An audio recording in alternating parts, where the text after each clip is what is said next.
Hello everyone, welcome to LUKMAAN IAS. So today in our The Hindu News analysis, we are going to understand important topics from The Hindu newspaper dated 6th of March 2021. Okay, so the topics that we are going to understand today are listed over here. First topic that we will understand is OPEC plus move to hit the recovery. Okay, this is a very important topic from the prelims perspective. Okay, prelims as well as mains exam perspective. In mains especially it is important from GS paper 3. Okay, after then we are going to understand the next topic, which is secrecy shrouds proposed cryptocurrency bill, which was set by the Internet and Mobile Association of India. Okay, so this is related to cryptocurrency. This is mainly important from general studies means that to GS3 perspective. Okay, and the third topic, which is new space, this is relevant from the science and technology section, which is also a part of general studies paper 3 of your mains exam. Then China targets 6% growth, comma, tech supremacy. This is a very important topic, and this is important for general studies paper 2. Okay, GS paper 2 of your mains exam, because like it is associated with India and its neighborhood relations. Okay, then we will understand about patching the gaps in India's cyber security. Okay, this is again very important from security perspective. Okay, internal security. Okay, so this is associated with GS paper 3. So as you can see that today the topics that were in news, they are very important from general studies paper 3 of your mains exam as well as paper 2 of your mains exam. Many of these topics are also important for the prelims exam. Okay, point of view. So let us now go further and understand these topics one by one. Okay, so let us look at the first topic for the day. We'll see what this article talks about. Okay, this topic says OPEC plus move to hit recovery. Okay, so OPEC, as you know, OPEC is the name of an organization that is known as Organization of the Petroleum Exporting Countries. Okay, it is an organization that consists of those countries that export, like crude oil or like petrol, fossil fuels. Okay, and we will understand like what is the membership of this particular organization. We will also understand like how many members are there in OPEC plus. Okay, OPEC plus comprises an extended membership of OPEC countries. Okay, so we are going to understand, and we are going to understand the crux of this particular article. So this article says that oil producers' decision, okay, to extend output cuts may hurt some economies. Like this was said by India. It simply means like what, this particular article is highlighting India's stand with respect to the recent step taken by the OPEC plus countries. As I have already discussed, that OPEC plus countries are those countries that are oil exporting countries. And as you know, like India is one of the largest importer of crude oil. Okay, India is one of the largest importer of crude oil. So if these countries are taking certain decisions related to oil, it is going to affect India's interest. So that's why this article, highlights that particular thing. Okay, so let us understand what this article says. And this article says that like India is the world's third biggest oil importer. Okay, India is the world's third biggest oil importer. This is very important for prelims, because in prelims many a times you get some questions where like they may ask like India is the first largest importer, second largest importer of this thing, that thing, like that. Okay, so it is important that you should remember that India is the world's third biggest oil importer country. Okay, so like India recently said the decision by the major producers to continue with output cuts. Okay, so the thing is these oil producing countries have decided to cut the output. Like if they are cutting short the output of oil, they are going to export lesser oil to other countries. If lesser oil is being exported to other countries, so those countries that are dependent on these oils, these countries will face difficulty because the prices of oils will go higher. You might have recently heard that like oil, like petrol prices have crossed 100 rupee mark in India. okay, that was highly criticized, okay, in India. So that's why India has recently said that, like, you know, the decision of the OPEC plus countries to cut short their output, okay, is going to hurt the, you know, interest of those countries that are importing the oils, okay. So we will understand about it, okay. The Organization of the Petroleum Exporting Countries and its allies, which is known as a group of OPEC plus, agreed on Thursday not to increase the supply in April as they wait a more substantial recovery in the demand, okay. So this is the thing, I mean, these countries have already decided that they are going to cut short the output, okay. Then if we talk about, like, what is the price that is going on in the market now, okay, the Brent crude oil futures for May on Friday rose to $67.44 a barrel, okay. So this is you know, like, so this highlights that, like, you know, expected price of oils for the month of May is going to be very high, okay. If it is going to be high, the prices are going to be higher in those countries that are importing the oil, like the price is going to be higher in India, okay. So India is one of the largest crude oil consuming countries, okay. So that's why India is concerned that such actions by you know, producing countries have the potential to undermine the consumption led recovery, and so it is going to hurt the consumers, especially in our price sensitive market, okay. So India, hit hard by the soaring oil prices, urged producers to ease output cuts and help the global economic recovery from the pandemic, okay. Simply what we have to understand from this particular article is that these countries have recently decided that they are going to, you know, like, have lesser output of oil. If they are going to have lesser output, the price of oil is going to be very high in India, because, like, India is importing oil from these countries, okay. So that's why India is, you know, worried about this particular thing. So recently India has, you know, shown its concern related to, you know, increase in the price oil, and it has been responded by one of the minister, okay, of Saudi Arabia. So, like, Saudi Arabia's energy minister, which Minister Prince Abdulaziz bin Salman has responded that, like, during the COVID-19 pandemic, during the lockdown situation, India has imported a huge, you know, oil. So this minister has said that India should use the, you know, oil that was bought at cheaper cost during the pandemic, okay. So this is the thing. So having understood this, let us move further and understand about this particular organization, which is known as OPEC. So OPEC stands for Organization of the Petroleum Exporting Countries. This is the full form of OPEC, and it has 13 members as of now. It has 13 members, okay. It has 13 members. All these 13 members are, you know, shown in this particular map, and they are highlighted using yellow color. So you can see, like, what are the members of this particular organization. Like, Iraq is a member, Kuwait is another member, Iran, Qatar, United Arab Emirates, then we have Saudi Arabia, okay, Republic of Congo, Angola, Gabon, Nigeria, Equatorial Guinea, then we have Venezuela and Ecuador, okay. So these are the 13 countries that are member of Organization of the Petroleum Exporting Countries, okay. These are the member countries.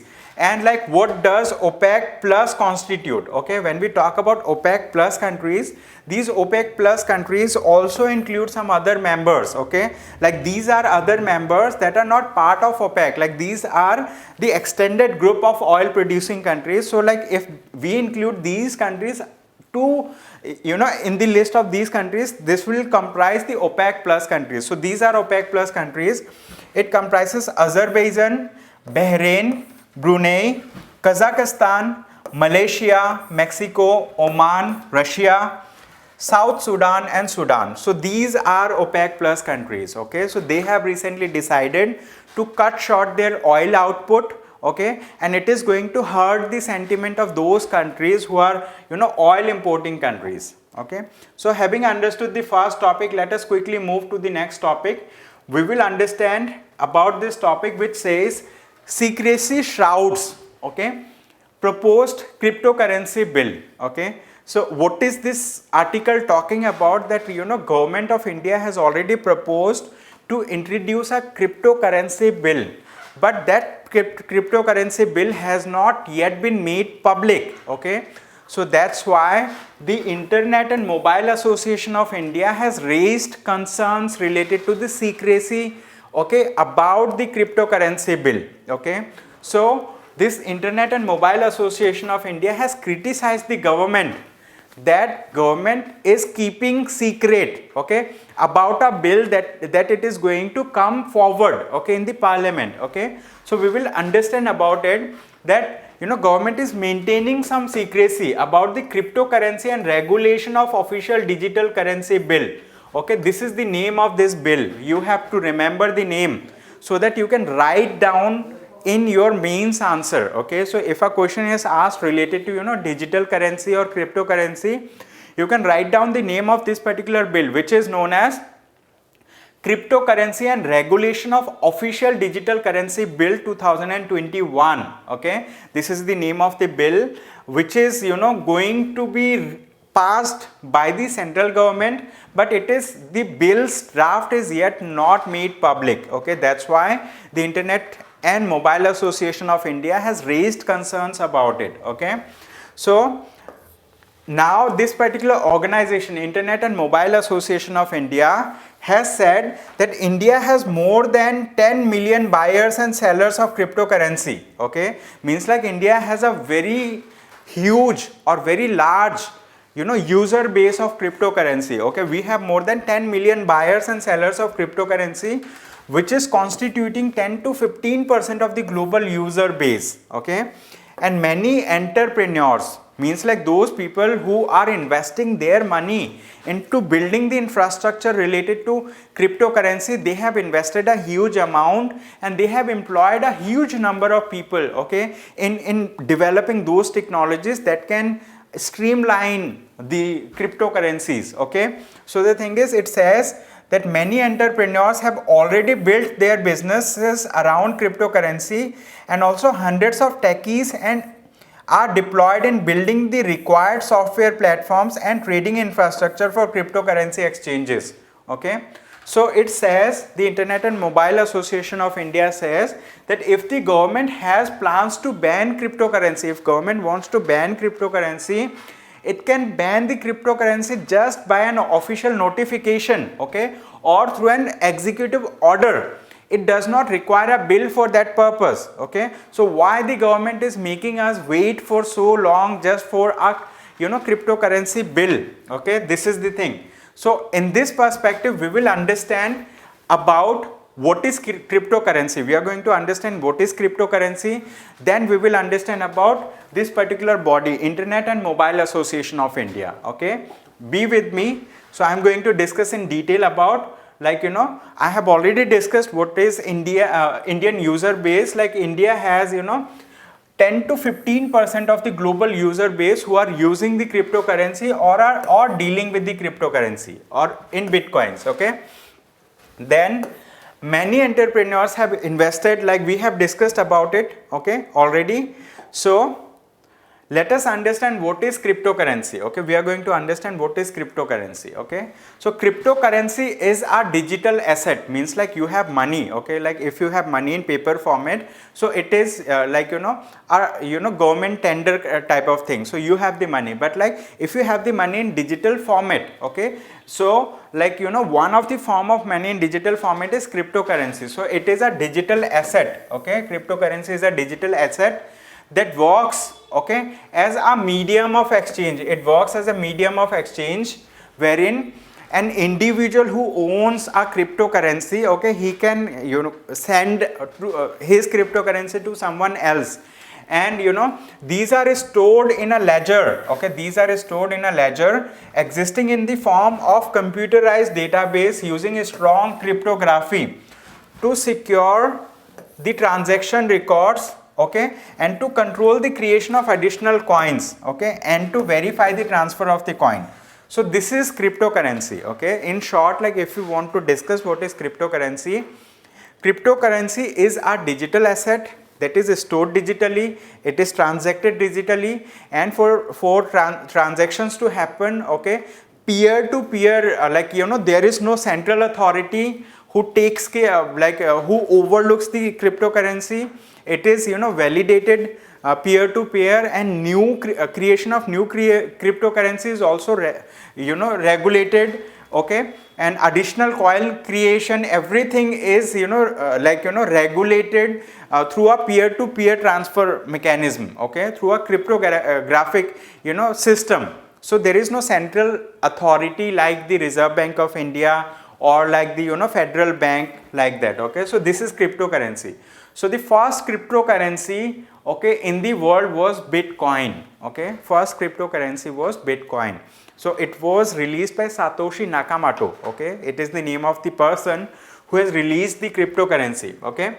So as of now, there are multiple types of cryptocurrencies, okay. There are multiple variants of cryptocurrency. Not only Bitcoin is the only cryptocurrency. Bitcoin is one of the form of cryptocurrency. It was the first cryptocurrency, and after then, there have been multiple cryptocurrencies, okay. Now let us understand about Internet and Mobile Association of India. What is Internet and Mobile Association of India? Basically, it is a not-for-profit company, okay. It is a not-for-profit company. It is an industry body, means like this is a body that represents the industry, like Internet and Mobile Association of India. And it is registered under the Societies Registration Act or Societies Act 1896, okay. And what is the mandate of this particular body? The mandate is to expand and enhance the online and mobile value added services sectors, okay. This is the mandate of this body, okay. So this is a not-for-profit organization. It was registered under the Societies Act 1896, and its mandate is to enhance enhance and expand the online mobile value added services sectors, okay. So having understood that topic, let us move to the next topic for the day quickly, okay. So we are going to understand about new space, okay. ISRO must take advantage of the market opportunities from space applications, okay. So like what is the reference with which, or what is the context with which this particular topic was in news recently, like on 1st of March, right, on 1st of March you might have heard that ISRO has launched 19 satellites, okay. Recently ISRO, Indian Space Research Organization, has launched 19 satellites, okay. How many satellites? 19 satellites from Satish Dhawan Space Center, okay, from Satish Dhawan Space Center, okay. I am just writing in short SDSC, okay. So it is located in Sriharikota,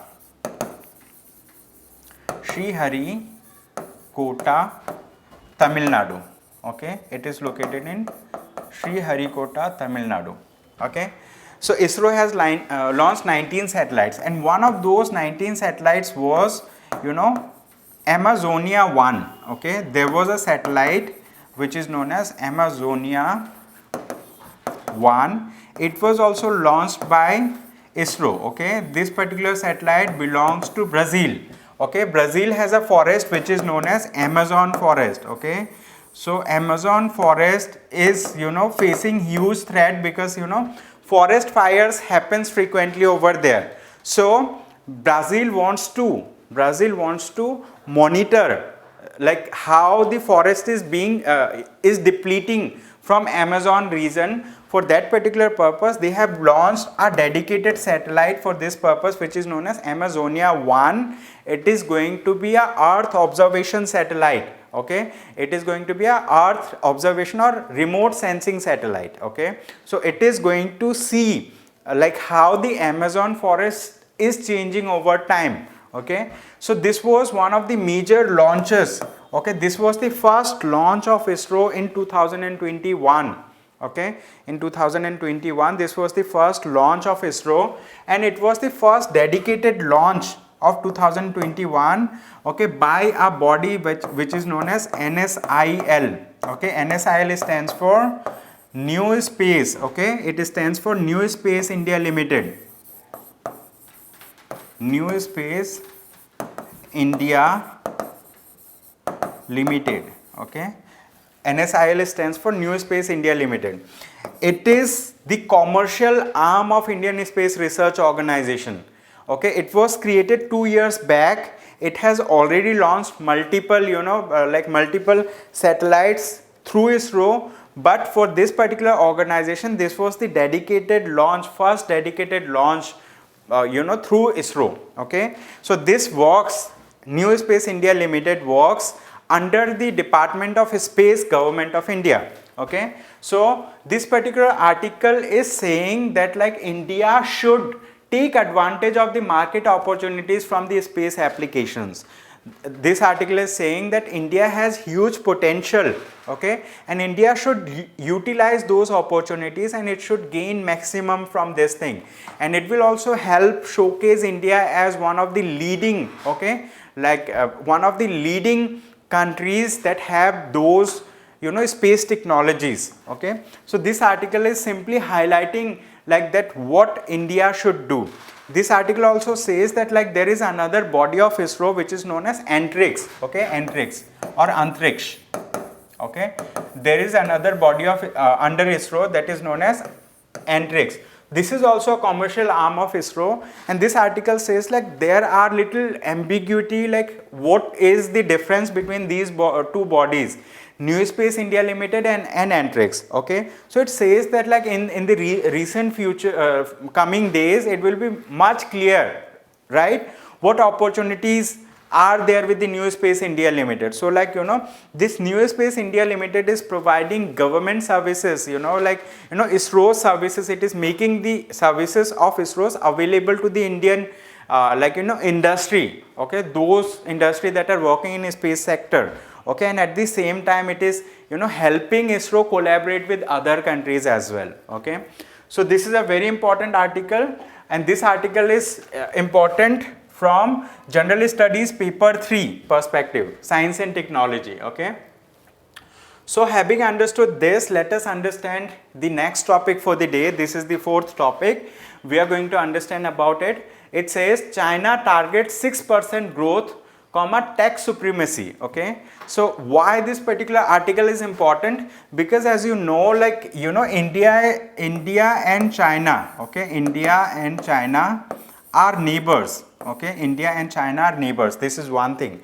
Okay, and so there is a heading under General Studies paper 2 that says India and its neighborhood relations. Okay, so we are going to understand this particular article with reference to that subheading of the syllabus that says India and its neighborhood relations. So we are going to understand how China is making progress. Okay, so as you know, like China is a bigger economy as compared to India, and so India is concerned about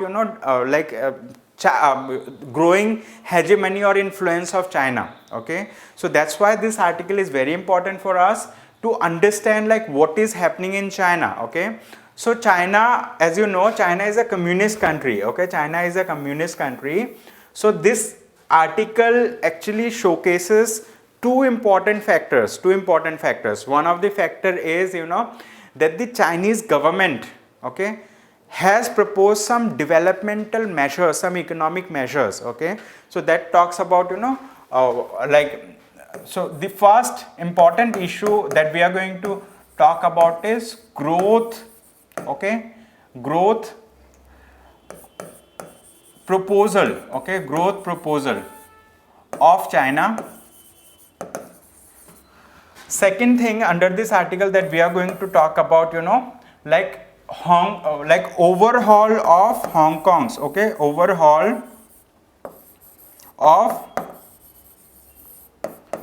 Hong Kong's electoral system. Okay, electoral system. So this article, we are going to understand this article in these two perspectives. One is like growth proposal by China. Second thing is, overhaul of Hong Kong's electoral system.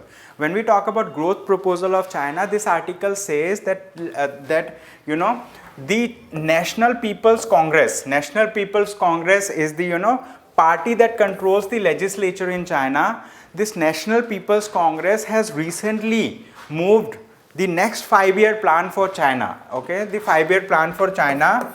Okay, 5-year plan. Okay, for China from 2021. Okay, 5-year plan from 2021 to 2025. Okay, this is one thing, and it has also released a thing. It is going to release vision for 2035. Okay, these are two important aspects that are discussed under this article. So they are saying that like Chinese government is going to release the 5-year plan, is going to approve the 5-year plan from 2021 to 25, and at the same time they are going to release the vision for 2035. So the next coming 5-year plan of China is not going to have the yearly growth target. Like in India, we have yearly growth target that we are expecting 7% growth or 8% growth in the next fiscal year, like that. So this particular 5-year 5-year plan of China from 2021 to 25 is not going to have annual growth target. Okay, and at the same time the vision for 2035 for China, under this vision, China wants to double its GDP by $30 trillion. Okay, so China wants to double its GDP by $30 trillion. Okay, that's the thing, to reach $30 trillion mark. Okay, so like China is focusing on self-reliance. Like as you have heard about that, India has Atmanirbhar Bharat mission, or like self-reliant India. Similarly, China is also focusing on self-reliance. Okay, so that's why China is focusing more on growth sector, and at the same time the upcoming 5-year plan of China has greater allocation to digitize their economy. Means like in case of digital tech supremacy, China wants to become technically supreme. So that's why they are going to allocate more funds to digital infrastructure. So this is the thing. Okay, so this is all that is discussed in this particular article related to growth thing. And now we are going to talk about overhaul of Hong Kong's electoral system. Okay, so the thing is, earlier, as you know, like Hong Kong is a specially administered territory of China.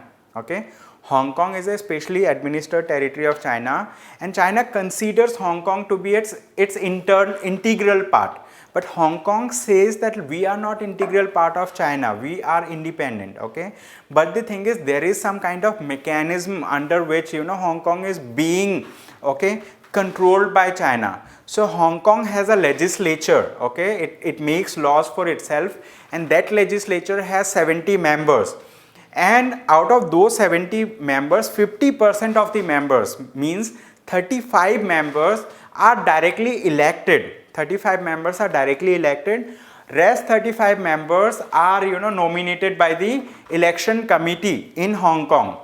But according to the recent media report in Hong Kong, it says that the Chinese government is proposing to increase the strength of the legislature to 90 members. Means earlier there were 70 members, now there is going to be 90 members, and the additional members are going to be nominated. Okay, they are going to be chosen by the election committee. Okay, they are going to be chosen by the election committee.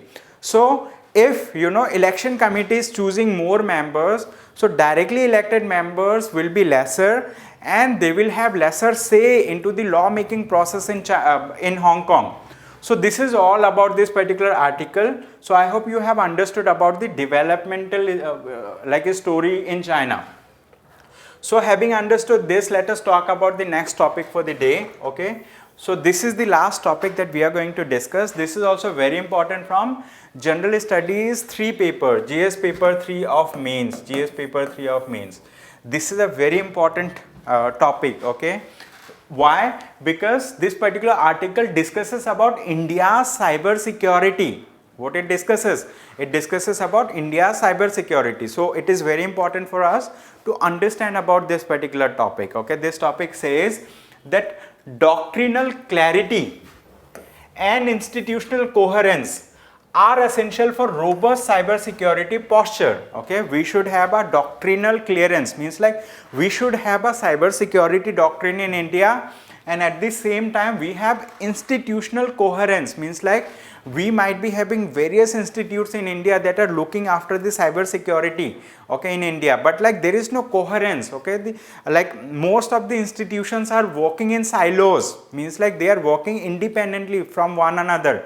So there should be a coherence. So we are going to understand about this article now. Okay, so what has happened recently, we have witnessed, right, on 13th of October 2020, okay, there was a massive power shortage or power cut or power outage in Mumbai. Okay, there was a power outage on 13th of October in Mumbai. Okay, so like people were not able to identify like why the power outage has happened in Mumbai. Recently reports are coming that those power outage was because of a cyber attack in the power infrastructure in Mumbai. Okay, so this cyber attack is hampering the power power supply in a particular like metropolitan city in India. Okay, and it is being reported that like that particular cyber attack was done by some of the agencies of China. What it simply means? It means that like Indian digital infrastructure is not secure. Its digital infrastructure is being compromised. Okay, it is being compromised.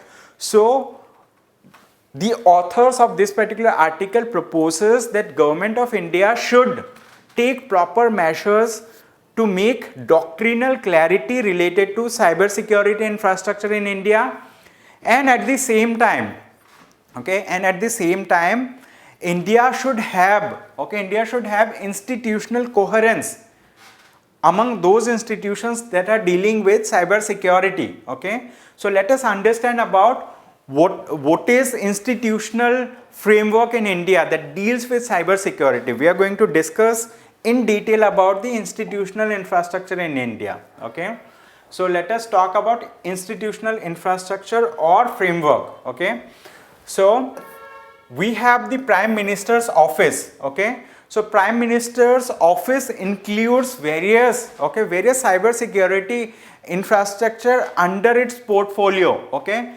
among them there is National Security Council. Okay, and this National Security Council is headed by the National Security Advisor in India. Okay, and National Security Advisor plays a key role in shaping India's cyber policy ecosystem. Okay, then the National Security Advisor also chairs, means like he is the chairman of the National Information Board, which is meant to be the apex body for cross-ministry coordination on cyber security policy making. Okay, National Security Advisor chairs the National Information Board, and this is the highest level body or apex body for cross-ministry coordination on cyber security policy making. Okay, apart from this, we have the National Critical Information Infrastructure Protection Center. Okay, we have the National Critical Information Infrastructure Protection Center. It was established under the National Technical Research Organization in January 2024, and this particular body was mandated to facilitate the protection of critical information infrastructure in India. In 2005, the Prime Minister of India has established the Office of the National Cyber Security Coordinator, okay, who advises the Prime Minister on strategic cyber security issues. So you can see like we have body at different levels, they are working differently. Okay, and apart from this, we do have some certain other institutional measures also. Okay, so we have India's Computer Emergency Response Team, which is in short known as CERT-N. Okay, once again, this is India's Computer Emergency Response Team. It is the nodal entity responding to various cyber security threats to non-critical infrastructure. Okay, and this particular body, India's Computer Emergency Response Team, comes under the Ministry of Electronics and Information Technology. In short, it is known as MeitY. Okay. The Ministry of Defense has recently upgraded the Defense Information Assurance and Research Agency to establish the Defense Cyber Agency. Okay, they have established, the Ministry of Defense has established Defense Cyber Agency, which is a tri-service command of the Indian Armed Forces. Okay, tri-service command of Indian Armed Forces comprises of the Indian Air Force, Indian Navy and Indian Army. Okay. So this Defense Cyber Agency is a tri-service command of Indian Armed Forces to coordinate and control joint cyber operations and craft India's cyber doctrine. Okay. Finally, the Ministry of Home Affairs oversees multiple similarly named coordination centers. Okay. Ministry of Home Affairs also oversees various organizations that are similarly named. Okay. That focuses on law enforcement efforts to address cyber crimes, espionage and terrorism, while the Ministry of External Affairs coordinates India's cyber diplomacy push both bilaterally with the other countries and at international fora like the United Nations. Okay, so this is about institutional framework. Okay, so this particular framework, this particular institutional framework, while seeking to create all of government approach to countering and mitigating cyber security threats at the national level, this has also resulted in concerns around effective coordination. Okay, so like although we have multiple bodies at multiple levels, but the thing is there is no proper coordination between these agencies. Okay, so most of these bodies have overlapping responsibilities and there is lack of clear institutional boundaries and accountability. Okay, so this thing needs to be clarified in India's national cyber security strategy, which has been drafted by the national by this particular thing, National Security Security Council, a much needed update to the National Cyber Security Policy 2013, but it is yet to be released. Okay, so the thing is, government has recently proposed that like they are going to have India's national cyber security strategy. Okay, it has been drafted, but like this has not yet been not have been worked out. It has not yet been upgraded. Okay, it has not yet been made available. That's the thing.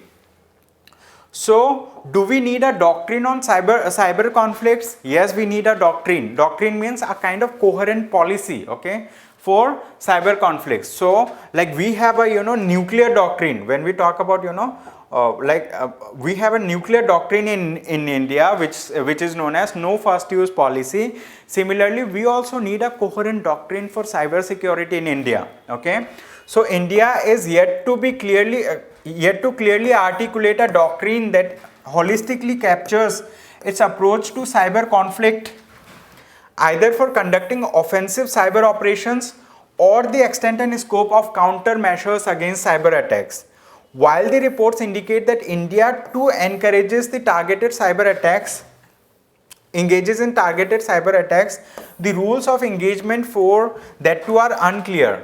This is unlike India's approach to other global security regimes. Okay, so the thing is, we need to have a clear-cut cyber security strategy and cyber policy. Okay, for as I have already discussed, for nuclear power, we have no first use policy. But similarly, we need to have a national cyber security policy. Okay, so we need to define red lines. Okay, what do we mean by red lines? Okay, red line means like if there is a attack on our critical infrastructures or cyber security infrastructure, we need to have a clear-cut policy that if this particular thing is being targeted, we are going to take this particular action.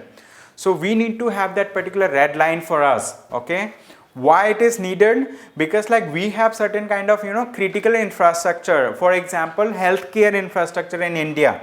If hospitals are being targeted, okay, using digital space, then there should be proper response by India. Okay, so like healthcare sector, if they are attacked, so it will have repercussions for human life. then electricity grids, water supply, financial systems, etc. These are some of the very important, digital infrastructure. So if they are attacked, we need to have a clear-cut strategy for it to tackle those attacks and to respond in proper manner.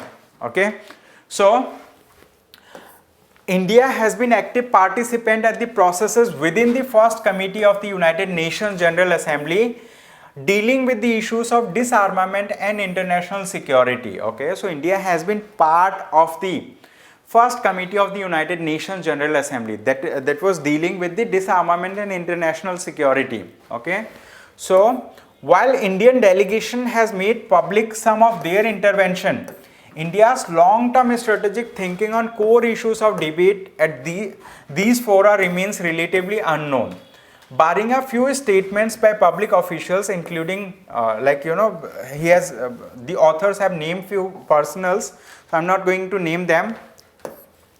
A key opportunity herein is to precise articulation. Okay, we need to have a clear-cut articulation of how international law applies to the cyberspace, which could mold the global governance debate to further India's strategic interest and capabilities. Okay, so this article basically talks about that, like, India's digital infrastructure has been targeted multiple times by by the vested interest groups. Okay, they may be located in India. These attacks may be coordinated by some outside countries like China, Pakistan, etc. So to tackle those things and to properly respond, okay, in a timely manner, we need to have a coherent doctrine. We need to have a doctrine. Okay, cyber security doctrine. We have proper policy framework related to cyber security, and at the same time we should focus on institutional coherence, so that all the institutions that are working in the cyber security space, they should coordinate with one another in the best possible manner, so that we can tackle similar issues in future and we can respond in the best possible manner that is in the interest of India's cyber security space. So what is the way forward? Okay, so we need a clear strategy and greater transparency. Okay, and apart from this, we need to better detect and counter threats from both the state actors and their proxies. Okay, and apart from this, a clear public posture on cyber defense and warfare must be there. Okay, so you can just pause this video and you can learn from here. So I hope you have understood the importance of securing our digital infrastructure and importance of having a cyber doctrine. So that's all that I had to discuss with you today. I hope it was a great learning session for you, and you have a good day ahead. Thank you so much.